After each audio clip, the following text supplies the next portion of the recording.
We all need a place to call home, and renting is the most common way to get started. In Dubai, it should be straightforward, but depending on where you start and who you work with, it can sometimes get complicated. Let's simplify the process for you. At the beginning, you should visit different neighborhoods, check out communities and see where your friends live or where you'd love to be. Narrow down your options to a few areas that catch your eye.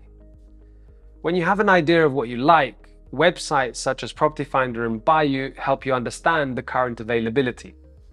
But it's important you also check the latest transactions through Dubai Land Department or other providers of the same data, such as Bayou True Estimate. This will help you understand what you can afford. Once you've found a community you like, reach out to agents in the area through the contact numbers in the adverts. Try to find an agent who's responsive and ask them to show you around while providing options that fit your needs. So, you found a property you want to rent. Here's where the fun begins. Landlords typically review offers based on what the tenant and agent propose, along with the booking deposit, which is usually 5% of the annual rent.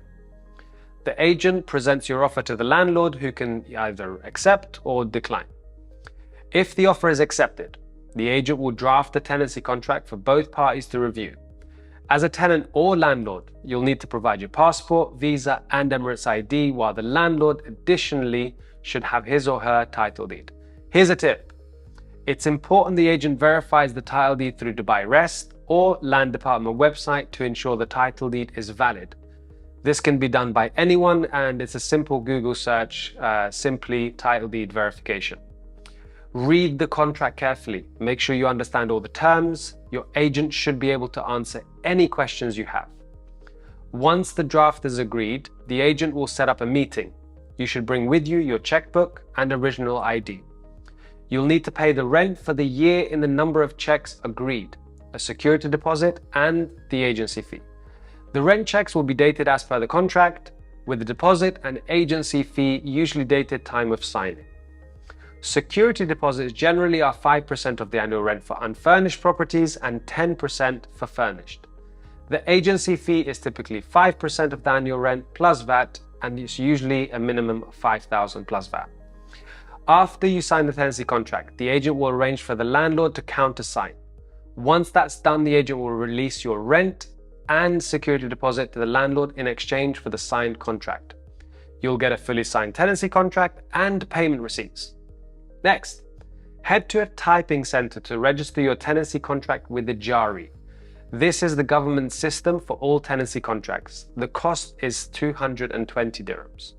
Once Ejari is registered, you'll get an SMS with instructions for connecting utilities such as Diwa. If not, visit Diwa website, click Move In, and register with your Ejari details. The process for connection usually takes 24 hours. Need to remember, most buildings require a move-in permit. To get one, usually you should provide the Ejari to the community management along with the occupant details. This will be yours. Your building's reception is a great place to start for procedural advice, or simply ask your agent for specifics. On your move-in date, or once you have the signed contract, you should get your keys, access cards, and parking cards from the landlord or agent. Make sure your electronic card details are ready for the move-in permit activation. Now, it's time to move in, arrange your furniture, and enjoy your home. Thanks for watching. If you found this video helpful, smash the like button, subscribe for more, and drop any questions you have in the comments below. See you in the next one.